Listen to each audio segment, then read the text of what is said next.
Primeiro assim, você nunca imagina que depois de um amor de 30 anos você teria a capacidade de se reapaixonar. Te entendo perfeitamente. Você acha que isso é impossível na vida? Nunca mais vou amar ninguém, nunca mais eu vou ser tocada por essa coisa que é o amor. Você desacredita total nisso.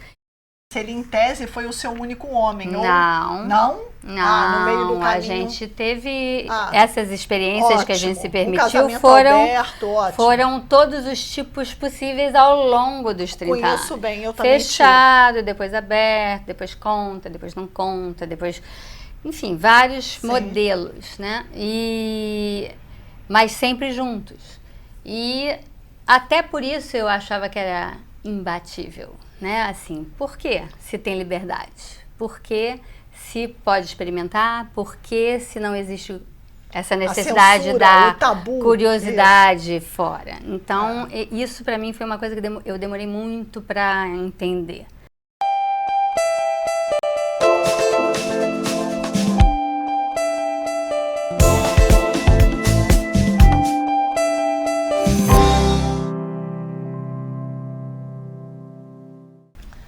Nossa, Patrícia, nem sei o que dizer. Parece que o tempo encurtou e a gente está em Angra 30 anos atrás, muito mais do que 30 anos atrás.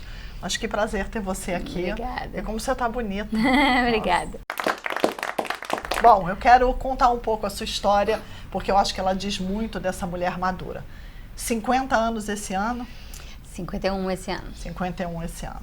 Farei, agosto. Toda boa, toda linda. Eu conheci a sua história, você é casada com o Fred, 30 anos de casamento. O casamento termina, você conhece uma nova pessoa e começa uma nova história. Mas eu queria que você contasse um pouco sobre o término desse casamento em termos emocionais, assim, como foi? Difícil, né? Porque é um casamento da vida toda, praticamente a gente cresceu junto, tanto pessoal quanto profissionalmente, né? A gente construiu uma vida, uma carreira, tudo junto. E quando você constrói essas coisas muito misturadas, você mistura a sua identidade também. Então, ainda mais no Brasil, né? É muito difícil você construir uma empresa sua. Não, e sólida, né? A Tátil é uma empresa super reconhecida na área de vocês. Super, e a gente foi construindo tijolinho por tijolinho, né? Não tem nem papai nem mamãe, nada disso, a gente que fez. E aí você vai construindo isso e o relacionamento, e no meio disso você não planeja e tem as filhas, né? Quando vê, tem filhos.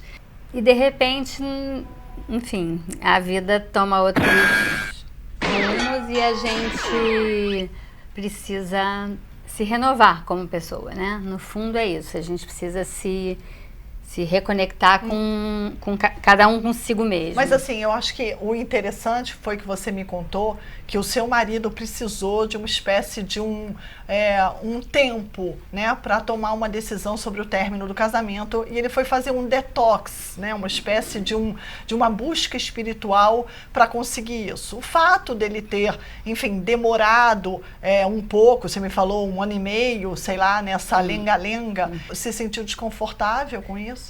Eu, no começo, não tinha muita noção, né? Porque começou com um tempo pequeno, que foi se alongando, tipo, foi se alongando. Comprar cigarro. Aí ele não fuma, mas enfim, vou ali na esquina e já volto. Sim. E era uma esquina de 3, que virou 6, que virou 1 ano, e depois... Eu ia falar dias, não meses. Não, meses, e de repente virou 1 ano e 8 meses. E aí o casamento acaba, aí dá aquela dor. Aí a gente acaba...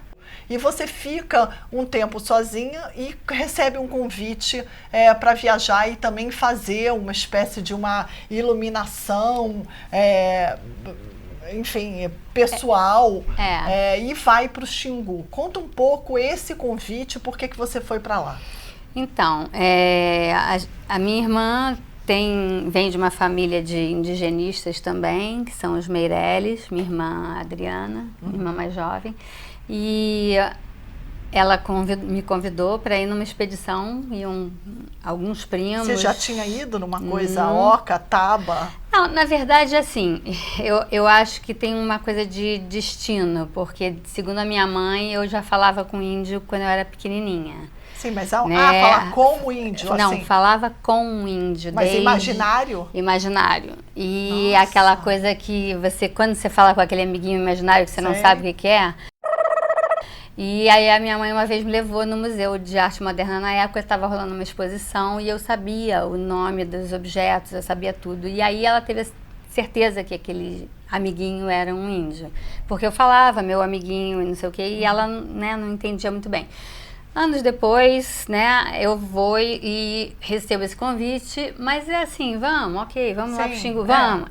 Mas era um ritual de morte e renascimento. Então, na verdade, isso me motivou a ir. Ia ter na floresta uma coisa mais, vamos dizer...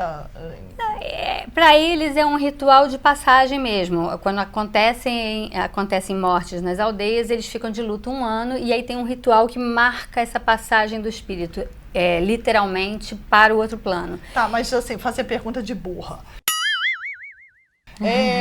Índio pelado, todo mundo fazendo e ali na rodinha, é isso? Rodinha, taba, índios ornamentados, sim, sem roupas, aí eles estão com penas. Aliás, você vê, isso daqui foi a Lula Lacerda que me fez comprar um índio que veio ao Rio de Janeiro, eu acho a coisa mais linda do mundo. Lindo. Né? Eu também coloquei um jacaré, mas já descobri que lá na aldeia não tinha jacaré, mas fica assim, o simbolismo.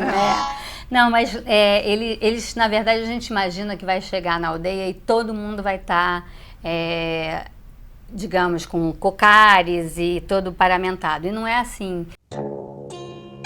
Mas estou interessada no encontro com... Vamos lá. Né, aí chego lá em Brasília. Via Brasília. Rio, Brasília, Canarana, que é uma cidadezinha lá na ponta. E aí você pega Brasília, Canarana, 15 horas de ônibus. Oi? 15 horas de ônibus. Aí você pega esse ônibus 15 horas com uma turma, que você, né, das quais alguns são seus conhecidos, você vai conhecer lá. Dentre eles tinham 2 pessoas da família Vilas Boas, a Rariessa e o Noel Vilas Boas. Chegamos lá, pega um avião. Eu vou dizer quando eu notei o Noel. Eu saio do hotel para ir pegar o avião, acordando de madrugada, descabelada. E aí ele faz uma brincadeira. Eu não me lembro agora a brincadeira, porque eu não sou boa de lembrar, de contar a história, mas eu me lembro dele interagindo comigo, alguma coisa em relação a eu estar descabelada. Aí foi a primeira vez que eu olhei para ele. Aí você pousa no posto Leonardo, que é um posto da FUNAI. Chega lá, tudo lindo, maravilhoso, outra picape para ir para a aldeia mesmo. Eu, que sou uma pessoa que faz coisas, eu piso e já começo a querer organizar. Então, a gente vai fazer isso, vai fazer aquilo, vai fazer... Daqui a pouco, a minha irmã fala assim, Paty, senta aqui. Tá vendo ali o Hugo falando com os índios e tal? Então, aqui, só eles que decidem tudo. E foi o começo do meu relaxamento. Eu simplesmente comecei a relaxar. Comecei a relaxar. E você passou quanto tempo na floresta? Foi pouco tempo, foram 5 dias. Sim.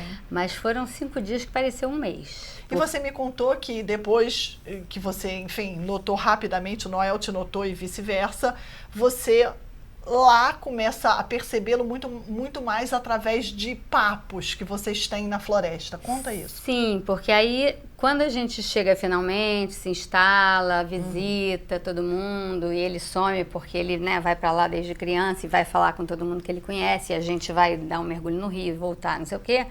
Chega a noite do ritual e assim, a taba é uma área oval e as ocas ficam em volta e nós estamos hospedados numa oquinha aqui do lado de fora dessa organização principal. E aí a gente foi encontrar todo mundo para ver a entrada das outras tribos. Tem uma tribo que recebe as demais.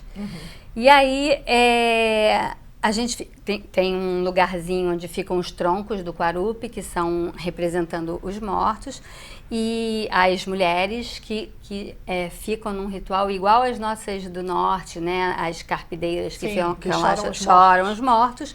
E toda a aldeia que chega vai fazer um cumprimento, né? Uma reverência a esse povo. E os caciques e os pajés vão receber esse povo. Isso tudo eu não sabia.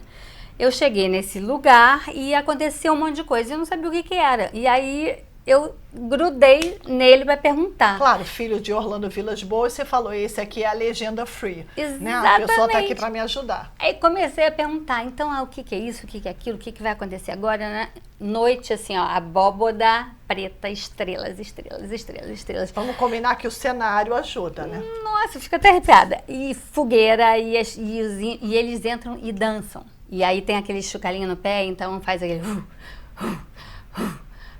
É de arrepiar. Aí você vai, né? O negócio, como diria finamente a minha amiga, a bacurinha vai esquentando. O negócio vai esquentando e você vai ouvindo as histórias e você vai perguntando mais. E isso dura a noite inteira. Certa altura eu já estava sentada de japonês no chão, ele do lado e assim no maior papo, mariquinha e maricota, me conta isso, me conta aquilo, não sei o quê.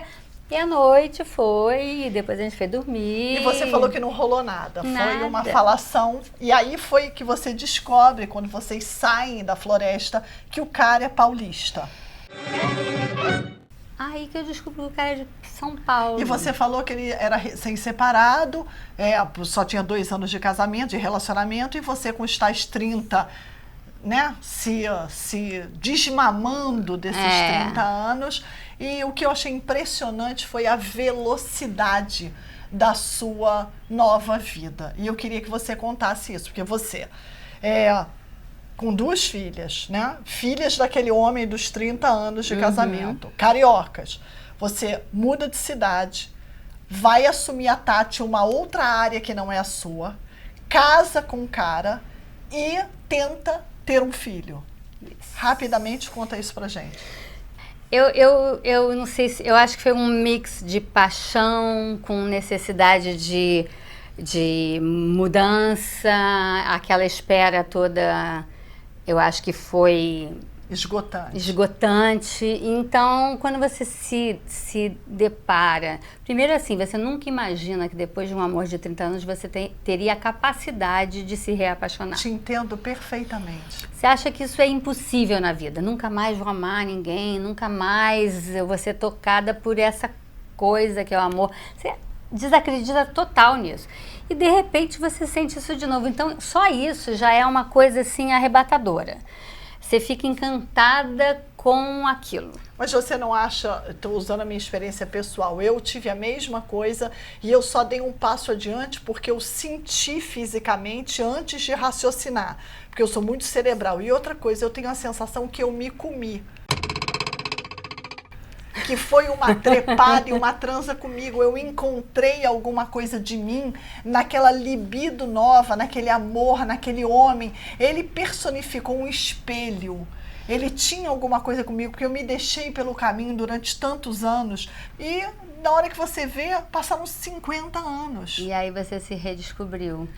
Eu confesso que assim, nesse campo aí, que é o campo sexual, a gente tinha uma afinidade boa e nunca teve problema. Até porque a gente estava junto com o Fred. A gente estava junto desde criança, né? Desde 12 anos, depois 15. Então, assim, a gente se permitiu muitas coisas ao longo desses 30 anos, experimentar muitas coisas. Então, a gente não tinha, eu diria que não tinha problemas aí. Sim. Então, eu não tinha questões Mas você comigo também não mesma. tinha uma outra referência. Ele, em tese, foi o seu único homem. Não. Não? Não, no meio do caminho. A gente teve essas experiências que a gente se permitiu, aberto, foram todos os tipos possíveis ao longo dos 30 anos. Conheço bem, eu também Fechado, depois aberto, depois conta, depois não conta, depois... Enfim, vários modelos, né? Mas sempre juntos.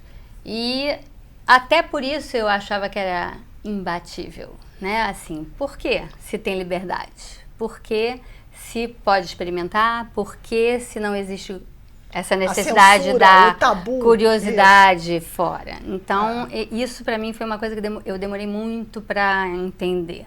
Não, Isso então, nem entendi até hoje. E mais do que isso, a possibilidade de perder isso devia ser angustiante também, porque que casamento de 30 anos, desde a juventude até a maturidade, ela é tão plural, né? Pois a gente, de uma certa maneira, tinha muitos casamentos num só, né? Sim. A gente se reinventou algumas vezes.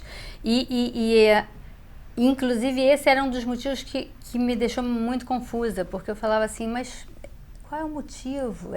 Assim, porque em geral você acha assim, sei lá, o homem se apaixonou por outra mulher e foi. E na hora que no meu caso não foi. Não, e ele sai para uma busca interna dele, porque em tese a ruptura se dá porque ele quer se conhecer. Exatamente. E estar sozinho. Às vezes é mais dilacerante do que ter uma piriguete na relação. Exatamente. Mas assim, voltando para a coisa da maturidade, que eu queria que você continuasse, mas lembrando que esse seu marido é mais novo do que você. Então, são muitas novidades. Você, então, tem um novo despertar sexual, Sim. Você faz uma opção por um homem mais novo e você, de alguma forma, quer ter uma nova família também, uma nova composição. Eu tenho 2 filhas, você tem 2 filhas.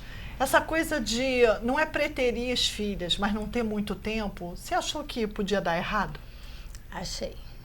Achou? Achei, assim, nunca pensei conscientemente, mas mais velha eu pensei assim, nossa, até que deu certo, né? Apesar de eu não estar lá o tempo todo, não sei o quê, eu tinha uma sogra incrível que deu aquele apoio de vó. Tenho uma mulher que está comigo a vida toda, há 28 anos, que é a Dadazinha, que eu diria que hoje ela é a nossa mãe, porque ela é mãe de nós todos. Que lindo. E as meninas, eu acho, a minha sogra brincava que a Alice era um anjinho que caiu do céu, né? A Gabriela era um pouco mais espivitada, assim, um pouco mais levada, mas as duas são incríveis. Bom. E eu acho que deu certo. As minhas também só tem que celebrar. Outra coisa também sobre filhos é a sua decisão de engravidar na maturidade por causa de um novo amor e desse casamento que você tem agora com o Noel. E você fez uma tentativa que não foi bem sucedida. Como é isso? Então, muita gente faz vários ciclos e eu diria que elas são guerreiras, porque tem que ter muita coragem para fazer muitos ciclos. Eu confesso que eu fiz 2 ciclos só e é doloroso, é psicologicamente difícil, porque eu cheguei a engravidar e perdi. E aí você começar tudo de novo, assim, mal ou bem, ok, eu até toparia, mas assim, ele precisa de um tempinho para digerir, e aí depois você demora a engatar e querer fazer isso de novo. E a gente resolveu dar um tempo para pensar um pouco. E eu acho que hoje, talvez, adotar fosse uma opção. Você não tem vontade de adotar um índiozinho, assim, voltando ao tema do Xingu? Todo mundo fala isso. Por que você não adota um índiozinho e tal? Não pode, né? Não? Não pode. Antigamente, até isso, era mais liberado no Brasil de um modo geral, né? Pessoas pegavam crianças no norte, em qualquer lugar, e cuidavam dessas crianças e adotavam e tal. Era mais informal isso. Hoje em dia é tudo mais regradinho e tal, e realmente não pode. Tem toda uma legislação que protege os índios, ainda bem. Então, seria lindo, mas... Patrícia, vai viver teu amor. Você tem um homem incrível do lado, com milhões de histórias, ritos, deve ser uma paixão louca. Sim. Então, vamos celebrar, querida.